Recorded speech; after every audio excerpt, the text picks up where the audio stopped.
Thank you for joining us. This is Paul Wilson, and you're listening to the Diesel Performance Podcast. Guys, we got a great show today. Interview with UCC competitor Chris Buhidar. We're going to talk to Nick Pregnance about the Diesel Insights video series.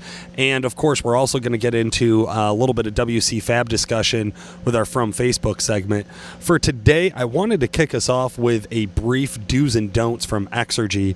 Unfortunately, you'll notice Chris was not able to join me for this. He was there for the interview, though, so don't worry, folks. He will be coming to the show. On our From Facebook segment, though, we did get a message here very recently, and I just wanted to read it out and kind of talk to you guys about it. It's a pretty interesting and I think common question, so I'm going to try to pull that up now, and we will get it going. All right. Matthew Schmeider. Hi, I have an 03 LB7. I was looking for a WC Fab Stage 2 intake. By the looks of the pictures, it doesn't have a spot for the MAF. I was not sure if that's an issue. I do not have a tune on the truck and won't be getting EFI Live until I get a built tranny. Thanks in advance. Matthew, this is one that I get a lot where guys want to start adding parts in maybe what I would say an unnecessary order. If you're looking at an intake without a MAF from WC Fab, I think that Stage 2 is like a 5-inch intake. I really would say that would come after tuning. Number one, their intakes do come with a spot for a MAF. Number two, if you were going to put a truck on with no MAF, you absolutely have to have custom tuning. So the MAF is the Mass Airflow Sensor, MAF. Right? That airflow sensor is going to limit the amount of fuel that's being sent to the truck. So if you pull the MAF out, it's not going to see any air coming. It's not going to send any fuel. So pretty basic there. You absolutely have to have a custom tune. I think there's a bigger picture here, and I think this is something that everybody would like to talk more about, and that's what's the correct order to build your truck in. And that's where we get into the do's and don'ts from Exergy. Don't jump the gun. The intake might be something that you can afford right now. So you're thinking, hey, jump on this right now. I'll do EFI Live tuning after I build the transmission. But what you're doing is you're leaving all of this potential on the table by making that decision. So the do is do things in the right order, right? First thing you want to do is tune the truck, and that's because you're going to get the most bang for your buck. If you have to wait a little bit longer to get the tuning, still do the tuning first, because what you're doing is you're leaving, even on a stock LB7 with a rough transmission, you still can pick up 60 or 80 horsepower, and you should be totally reliable. You might not want to run that 100 horsepower race tune, but why give up 60 or 80 horsepower so that you can do an intake first when the intake is really going to maybe pick up 5 or 10 horsepower, especially on a stock tune? I'd be surprised if you saw much, if any, gain to be had there. So there's not really a large motivating factor to do that, especially a Stage 2 intake right off the bat. Number two, a lot of guys think, well, if I buy a tune before I built the transmission, I'm going to have to buy another tune after. It's a tune update, so it's pretty affordable. I would say your average spade $750 to $800 for your stock transmission EFI Live tuning with a DSP5 switch. It's going to give you, again, a ton of benefits just right off the bat on your stock transmission. When you go to build your transmission, which is $4,000 to $6,000, depending on how you do it, at that point you can throw another $125 to your tuner to get a tune update. So then they'll rewrite all of your tunes for the built transmission. Now that would be a good time to do your intake as well. And honestly, I don't know that I would get into a Stage 2 intake before I did a turbo. So I might say, hey, that's stock LB7 intake. You could do some pretty basic mods to it to get all the same horsepower out of it as you would another part. So take time, do that research, look through the power recipes. Don't jump the gun. EFI Live or any custom tuning, I know it's a pretty significant expense, but it's well worth it when you look at your dollar per horsepower. And I think that's something that I want to stress to guys. Be logical about the way you put these parts together. For our for a little bit more from WC Fab, we had a chance to be over at their shop just a few weeks ago. Chris and Jason Wehrli had a chance to sit down and talk a lot about boots and elbows, which I thought was going to be a really boring topic, but I'll let you guys listen to it, and you can see just how interesting something innocuous like boots and elbows can really be. We've definitely learned what works and what doesn't work. As Chris mentioned, there's many different gauge thicknesses out there, and there's a lot of companies out there that sell intercooler pipes that shouldn't go on diesel trucks, in my opinion. They might work fine on a gas or application, making that 15 or 20 pounds of boost. But one thing, for example, is we'll talk about aluminum piping. Aluminum is nice because you don't got to worry about any sort of rust on the inside of the pipes. And in some applications, you could just put the pipe on your vehicle raw. You don't even have to powder coat it, even though most people would like to. And we use all sorts of materials. We use stainless, we use mild steel, we use aluminum.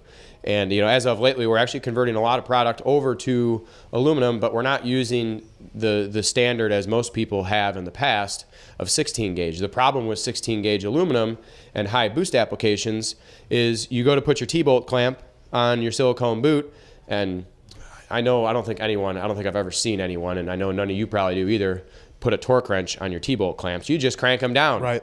And when you're cranking down a T-bolt clamp, you're going to crank that sucker down until it stops cranking. And or the it blows out. Or it blows out. Or you strip it out. I mean, you want to keep your boost in. You don't want your boots blowing off. Obviously the bead rolls are there, and that's important. But the issue with some of the thinner gauge aluminum is obviously much softer. You start cranking on that T-bolt clamp, and it essentially will dent or cave in the pipe and essentially cause a boost leak, cause the boost to blow off. So what we've done recently with a lot of our product, A, for weight savings, and B, for rust for prevention, is we've changed a lot of intercooler piping over to aluminum, but we're not using 16 gauge, we're using 14 gauge. Okay. It's thicker, and you're not going to concave it. I mean, numerous occasions, numerous sizes, before going in the oven, after going in the oven, because aluminum can be annealed and become soft and hard through different processes. You will strip out a T-bolt clamp before you ever cave in or dent one of our intercooler pipes from tightening a clamp too much. So it's just like we mentioned earlier, improving upon older product and just making things better as we go along and as we learn things. So the cost savings, aluminum is going to be a cheaper material for us to buy versus, say, stainless steel. Stainless steel is your top tier, most expensive material you're going to buy. And, it's tough shit, but it's going to raise the price of all this product that is already very expensive. Sure. So we're able to keep prices the same or potentially even drop prices and offer you a better, longer lasting material that's not going to fail under these high boost applications that these trucks see. All right, and we're back from WC Fab. I hope you guys really enjoyed that little snippet there of Chris and Jason talking more about kind of some of the little things that go on behind the scenes when you're building, single turbo swap kits or twin turbo kits or triple turbo kits. It's every little detail. The clamps matter, the boots matter, where you put a 90 degree bend or a 45 degree bend. It makes a difference what clamps go there or what hard parts go there. So you got to be aware of just the whole picture, not just that one piece of getting things kind of like you want them. It's got to all work, and it's got to work for a long time. And speaking of working for a long time, that's something that Nick Pregnitz has been doing in this industry. Nick's the owner of Duramaxtuner, Calibrated Power. He's been on the show probably more than any other guest because we love to have him on here, and you guys love to hear him. So if you want more from Nick, he does host a Diesel Insights video series over on the Duramaxtuner YouTube channel. There's 57 videos currently in that playlist. About every other week, we release a new Diesel Insights videos. Nick's going to tell you a little bit about what these videos are about, and he's even going to recap one of our more recent ones for you. Diesel Insights is a chance for you to learn. We take broad topics, we take time, and we go over them. We tear them apart from the top down, really disseminate the information, do our analysis on it, let you see what we see as guys who are in it every day, guys who are troubleshooting, working with the products, driving new technology. You get to see the unadulterated look. There's no polish, there's no frills. It's just, this is what you need to know. This is going to make you more informed. And as a diesel owner, these are the things that you need to grab onto. Tuned versus stock on the F-150 diesel, the 3.0 liter. We do a ride along here. Take Paul and myself in the truck and let him experience what the truck is like stock, let him experience what the truck is like tuned, and comment on the things we touch, the things we don't touch, where the opportunities for improvement are in the stock calibration, and what that feels like as you experience it in a tuned truck. You get to see Paul's reaction. Mostly good. All right, guys. Hope you enjoyed that quick snippet there from Nick talking about the Diesel Insights series. Again, you can check that out at Duramaxtuner's YouTube channel. Just head on over to YouTube and type in Duramaxtuner. It'll bring you right up to the channel. There is a playlist with all of the Diesel Insights videos together. If you want to watch them, there's 57 videos in that playlist right now, and that continues to grow. Again, about every other week, there's a new Diesel Insights video out there. For today, we put it off till the end because we know you guys are going to be excited to hear them. We got Chris Buhidar from Truck Source Diesel on the show talking to Chris and I about getting ready for Ultimate Callout Challenge 2019. All right, today's guest will be no stranger to the podcast. We've definitely interviewed him before down here in Texas. Truck Source Diesel, Chris Buhidar. Chris, how the hell are you? Oh, pretty good. How are you guys? Doing pretty good. It's sunny and like 60 degrees here in northern Illinois, so I'm happy. Yeah. The weather finally That's broke pretty for us. good for up there. I know. What's the weather like down by you guys in Texas? Oh, it's mid-70s and a little cloudy today. Man, you just had to one-up us, right? Pretty That's not even fair. No. Shit. Now, Chris, Oh, now, it's raining. It sucks. Free car wash. Chris, you've been around the industry for a long time. Just in case we have any new listeners out there, tell us a little bit about your history in diesel performance. Oh, man, that's a long time ago, I guess. I've always been into diesels.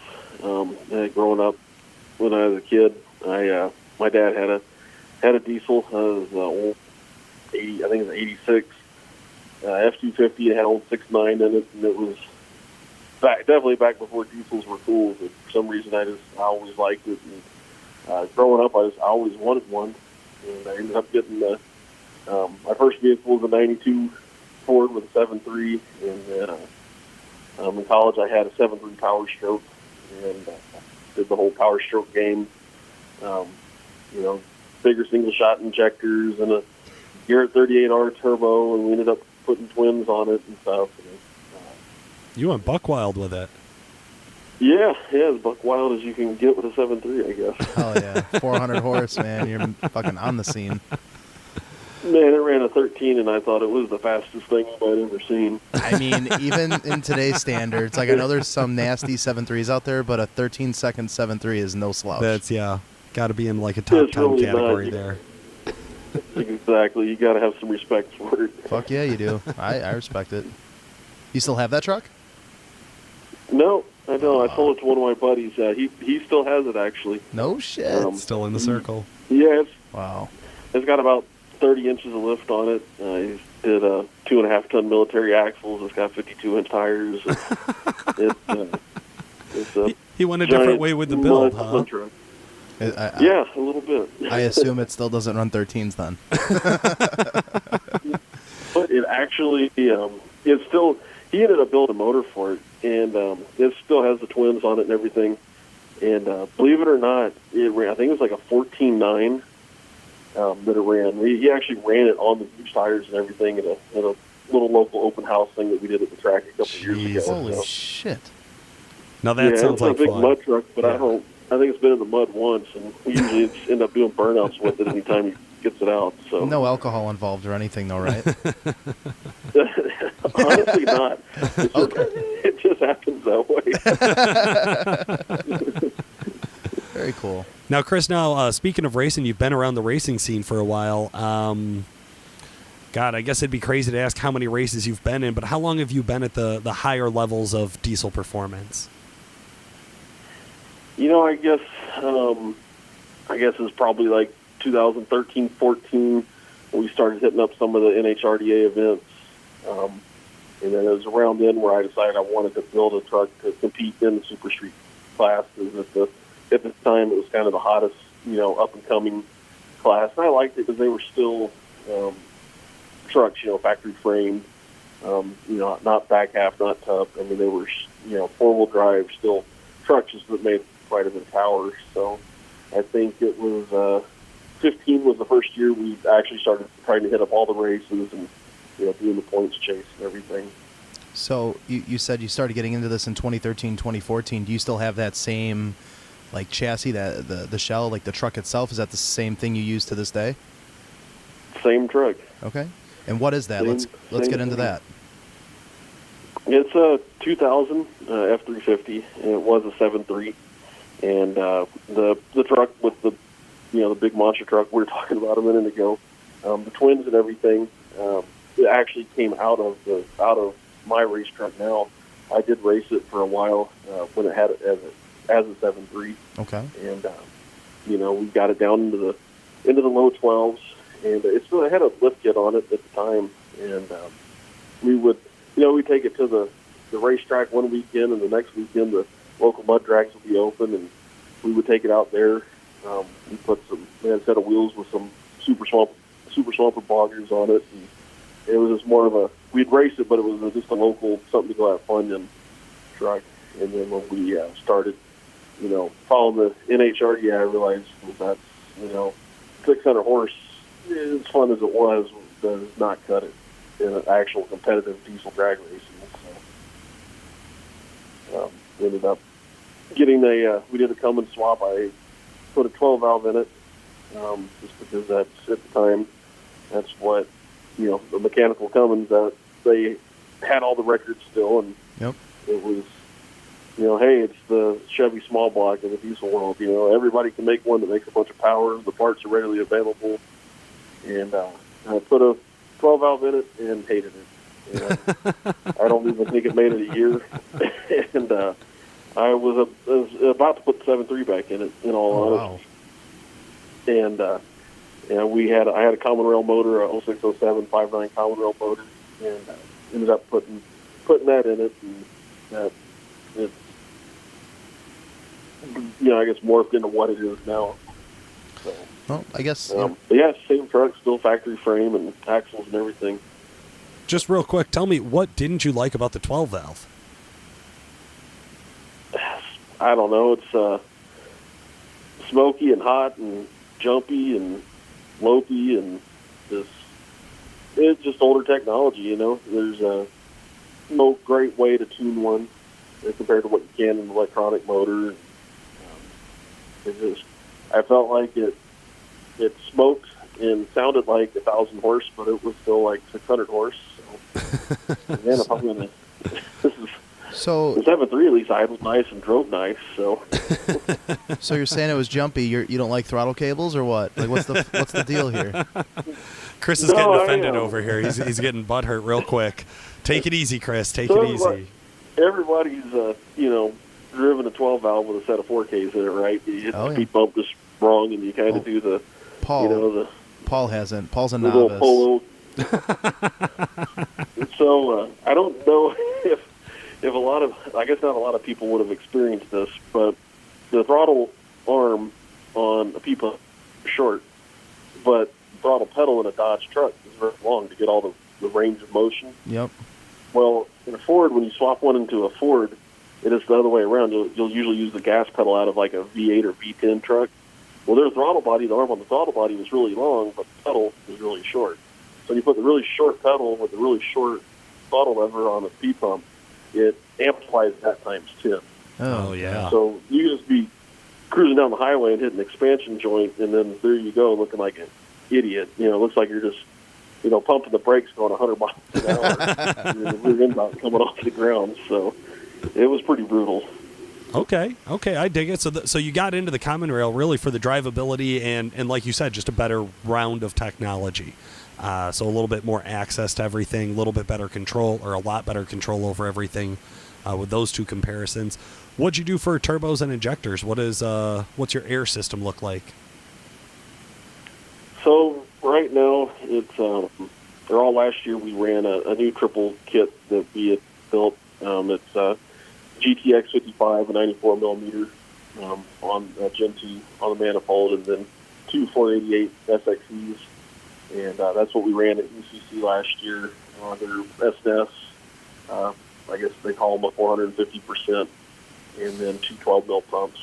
And the fuel setup on the truck has honestly been the same for probably the past 3-4 years.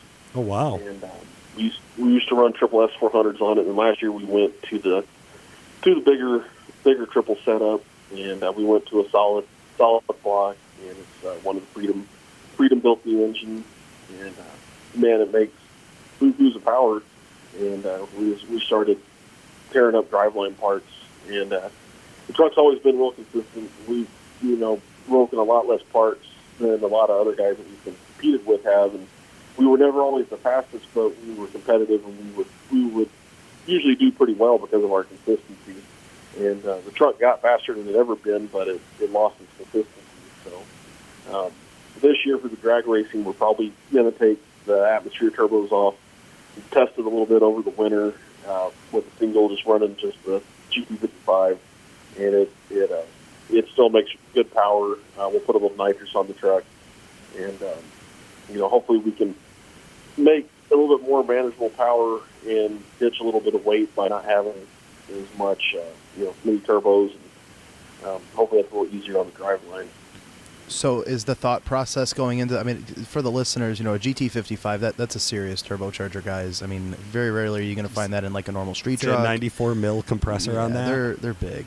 And as the manifold charger is concerned, is the thought process here, you said for the drag race, so I would assume you would incorporate the triples in the dyno event, right? That would make sense. Yeah, absolutely. And then for what's the thought process around the sled pulling? Run it as a single, run it as the triples. What are you thinking there? I haven't got there yet. Okay. I guess we'll see. I guess we'll see how it goes. And I honestly believe that it. Last year we pulled with the triples, and it was the first time. Our first pull last year, as the first time I'd ever pulled the sled. Oh my God! Yep. And the second was the second pull was the second time, and the next time when we pull at UCC, that's going to be my third. So I don't know much about sled pulling. It's not even big down here in South Texas. There's a little bit of antique tractor pulling, but it's just not a thing down here. So our knowledge is pretty limited, and Chase Lees, he's been very helpful since we teamed with them, helping us out with the motor. And, after we had a pretty short conversation after the first pull, and he basically said you could probably take a little bit of power out of it.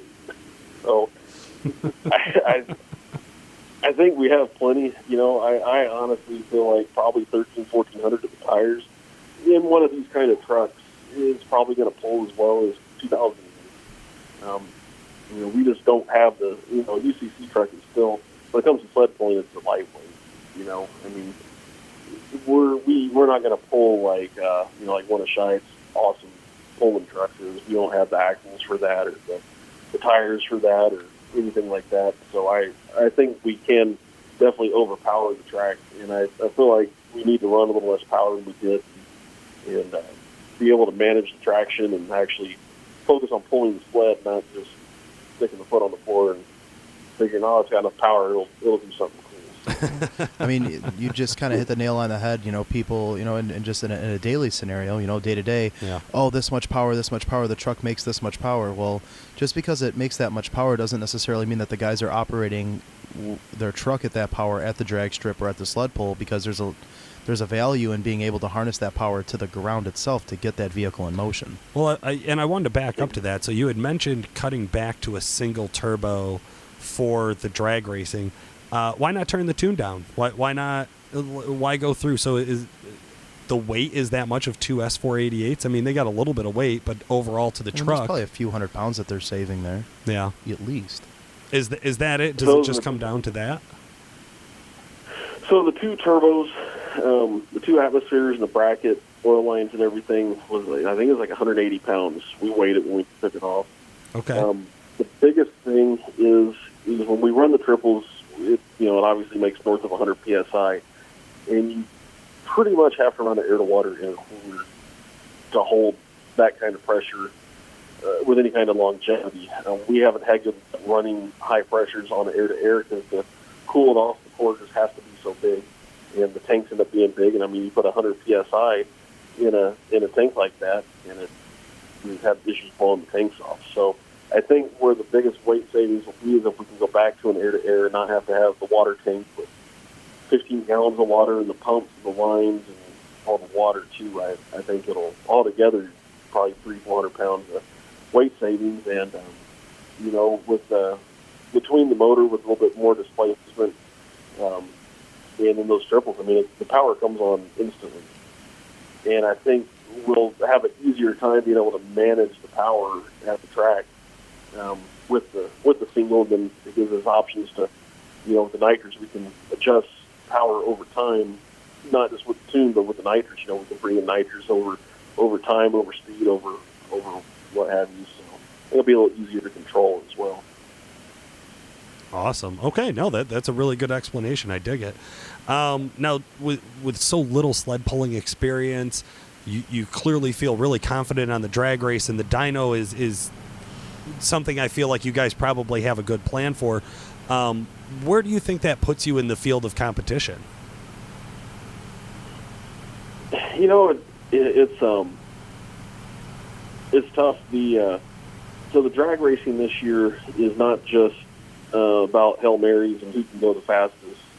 It's half of the points are going to be it's going to be actual drag race brackets, and there'll be a winner and you'll get half your points from that. Then half the points will go for how fast of a pass that you made throughout the day. And so in drag racing, anything can happen. I mean, we could go out there and be number one qualifier, and heck yeah, we'll get some killer points. But first pass, pull the tires off of it, and get beat by the number 30 qualifier. And we're the fastest, but we're middle of the pack at that point. So I think the drag racing has changed it up to anybody has as good a chance as anybody. I think the guys that will do the best at the drag racing are the ones that are consistent and can make passes, not break a lot of parts, and be fast when they need to be fast, but focus more on consistency. I feel like that'll probably end up doing the best for the racing. The dyno's still the dyno. I mean, throw the kitchen sink at it and make as much power as you can possibly make. We've never made the most power. I feel like now with our new combo, we are more competitive. I don't think we're going to get blown away. I think we'll finish well on the dyno as long as everything runs like it's supposed to. I don't foresee winning the dyno by any means. There's some pretty heavy hitters that have already made a ton of power, and they're shooting for even more. So, and then sled pulling, to me, that's just the variable. We learned a lot from our first or second pull. We did a lot better on the second pull, but it's still, it's a variable. And again, somebody can go out there with that has a ton of sled pull experience, and maybe they'll throw the drive shaft out of it as soon as they pull the chain tight. You just don't. Yeah, you don't know. So I think this year's going to be more of a toss-up as it has been any year. Yeah, we've seen a couple of guys show up and really surprise the crowd with completely swapping over components on the truck, right? It looks like a totally different vehicle coming out to the sled pull track with dualies in the back and big monster cut tires and things like that. So there's not really a ton of rules around, like, our traditional Midwest, I would say almost over-regulated sled pulling. Mm-hmm. So it's always really interesting for us to go there to UCC and see some of the wild shit that guys come up with where, like, you would never see that at a sanctioned pull. But like you said, you have to do good through all of the events. Now, you guys were there last year. You guys put up a hell of a competition. Where did you end up placing in 2018? I believe we ended up fourth. Fourth place. That's why I say, like, these guys are already in a top 4 spot coming back to UCC for your second time, with only 2 pulls ever. Well, let's point out, he's bringing up the dyno, and he's like, oh, there's heavy hitters. Chris, you're a heavy hitter. You have the 4th spot. There's a fucking target on your back. Right, right. A massive triple turbo setup, 450% injectors, dual 12 mil pumps. Yeah. What are you estimating for power out of your truck? I think we did. I think it was like 22:38 or 22:28 or something last year. Yeah, I would like to improve upon it. Last year, our limiting factor was we were just out of pump. I mean, those 212 mils. I mean, they made a lot of power for 2 pumps, but that was our limiting factor. I mean, we turned the tune up until we were taking pressure, and we sprayed it until it was clean, and it just didn't gain any more power. And so I think we need a little bit more fuel. I don't plan on going nuts with it just because we finally gotten to where we're comfortable with the setup and have some experience. So for the rest of the competition, I don't want to completely reinvent the wheel. But, I would hope we can improve upon what we did last year. But there's going to be some setups that make ours look like junior varsity. So I don't know, there man. will be some huge numbers put down. So with you saying, last year the truck had 2 12 mil pumps, you're going to go with a little bit more fuel. I can only assume that you're going to swap out one or both, or maybe add a third injection pump, whatever the case may be. Is the truck together right now, Chris? Yeah, it is. We actually raced it 2 or 3 weeks ago down at the Suncoast Hardway race. Very cool. Okay. Now here's the $1 million question. What are your predictions going into this year? Oh, as far as UCC, just overall? Yeah, Yep. UCC, yourself. I mean, goals, you want to be better than you were last year, right? Where do you see yourself? Where do you see the top of the pack? I honestly think UCC is a toss-up. I think I truly believe that anybody has a chance that shows up with a good game plan. And, I mean, if there was Vegas had a book on this, I really believe that there'd be 10 people that have the same odds. Because anything can happen, and I truly believe that there's 10 people that can go out there and win it. So I'm as interested as anybody to see who does win it. Anybody that's done UCC, there is something to be proud of just making it there. I mean, it is, until you do it, nobody understands the amount of work and dedication that goes into it just to make it there. I mean, it is quite the task. And I honestly don't know who's gonna win it. I can tell you, I wish that Levon was doing it this year. That I was a little disappointed when he wasn't doing it, although I completely understand why he wasn't. I was just disappointed because by him being there, that elevates the level of competition, and I mean, he is the guy to beat. So I wish he was doing it, just for that sake. But I really believe anybody has a chance. There you go. You heard it here, listeners. Chris Buhidar calling out Levon. Wish he was there so he could beat him. You heard it right here on the spot. Diesel Performance Podcast, breaking news, feud forming God. within the diesel performance industry. Paul, no one gives a shit what you say. But there is some truth, Chris, just real quick here. I mean, whoever wins, it's not, they're UCC winner 2019. It's, what would have happened? There would be the wild card. Well, if Levon was there, then what? That's what this year's going to be. I mean, I don't. Yeah, okay, so I don't disagree that there will be like that question mark, right, of like what would have happened. I think in the future we'll see Levon come back to this, sure. and then we'll see that question answered, right? So everybody will get a fair shake. What I can say for sure, Chris Buhidar, thank you so much. Truck Source Diesel, man, coming in a big way. We're really excited to see you guys at UCC. Who do you want to give a shout out to? Oh man, I'm man, all of our sponsors are awesome. The guys over at S&S take care of us on all the fuel stuff. Obviously Chase, the guys over at Freedom and Fleece, they built a hell of a motor. Dave at One Up Off Road, he's been invaluable helping us. We still have, but all the things that he's taught us along the way and helped us, that has helped us tremendously. Rick over at Parks Engine Service, he's local to us. He helps us with some day-to-day stuff. He built the motor that we've ran up until last year and that we still have in the truck, as a backup. He's built a hell of an engine and been extremely helpful to us. Guy over at SoCal, he always helps us out. He's been very valuable. He's been around racing a long time, so even just his knowledge on competition in general has been helpful. Brian's Truck Shop, BTS, he's built the trans for us. It's the only trans 4100 that's been in the truck ever since I bought it, and he's built a hell of a trans for us and always has us ready to go. And I feel like he builds the most consistent trans out there. I think that's about all I can remember. I'm sure I'm leaving somebody out, but those are the ones that I can think of. Well, we don't have a lot of listeners, Chris, so you're fine. Hey, listeners, if you are one of our 7 listeners, eight. It's 8 now. 8 now. Yeah. Please send us a Facebook message. Let us know if you're going to be at UCC. We're going to be really excited to meet all of you guys. Mm-hmm. We'll be floating around there May 3rd, 4th, and 5th in Brownsville, Indiana.